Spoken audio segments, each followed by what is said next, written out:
तो सबसे पहले हम आज आप लोगों को एटॉमिक स्ट्रक्चर के बारे में बताएंगे। एटॉमिक स्ट्रक्चर के बारे में बताएंगे जिसको परमाणु संरचना, इसका हिंदी होता है परमाणु संरचना।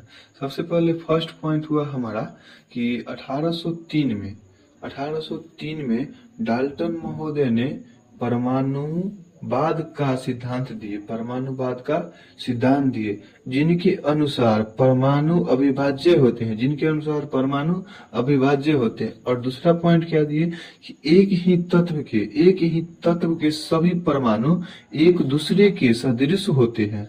एक ही तत्व के सभी परमाणु एक दूसरे के सदृश होते हैं, जबकि भिन्न भिन्न तत्वों के परमाणु भिन्न भिन्न होते हैं। कहने का मतलब परमाणु के मेल से अणु का निर्माण होता है, परमाणु के मेल से अणु का निर्माण होता है। परमाणु अविनाशी होता है। बाद में चलकर परमाणु का खंडन किया गया, जो मौलिक कण के रूप में जाना जाता है। ओके। और परमाणु के अध्ययन के क्रम में रदरफोर्ड महोदय ने एक प्रयोग किए जिसे रदरफोर्ड के प्रयोग के नाम से जाना जाता है। तो परमाणु मॉडर्न फोर्ड नामक वैज्ञानिक ने परमाणु मॉडल के लिए रदरफोर्ड महोदय ने सोने की पत्ती पर अल्फा किरण का प्रहार किए। क्योंकि उसमें इलेक्ट्रॉन ज्यादा होता है, इलेक्ट्रॉन का तन्यता अधिक होता है। तो अल्फा किरण का प्रहार देखिए। सबसे पहले उन्होंने अल्फा किरण का प्रहार किए और उसमें होने वाले परिवर्तन का अध्ययन किए। परिवर्तन क्या है देखिए। सबसे पहले एक खोखले गोले को ले लिए, सोने के खोखले गोले, उसके ऊपर प्रहार किए।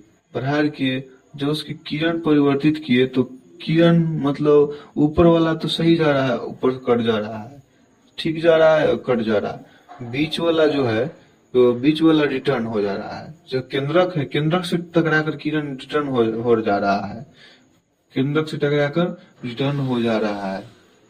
ओके। तो परमाणु मॉडल के लिए रदरफोर्ड महोदय ने सोने की पत्ती पर अल्फा किरण को प्रहार किए।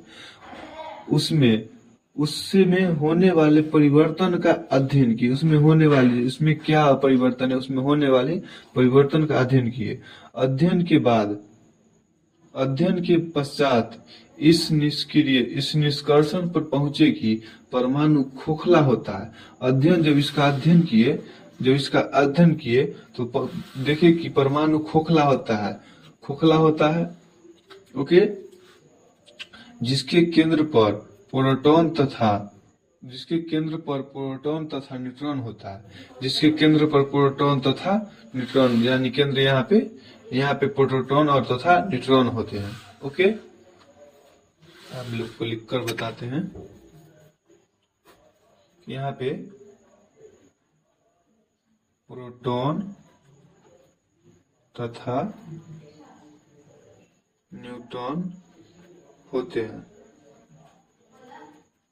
प्रोटॉन और तथा न्यूट्रॉन दोनों मिलकर के केंद्रक का खोज किए, इसके अंदर क्या है।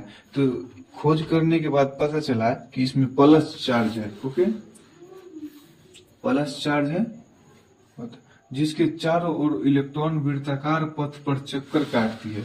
जिसके चारों ओर वृत्ताकार पथ पर इलेक्ट्रॉन चक्कर काटती है, चारों ओर इसके इलेक्ट्रॉन चक्कर काटती है।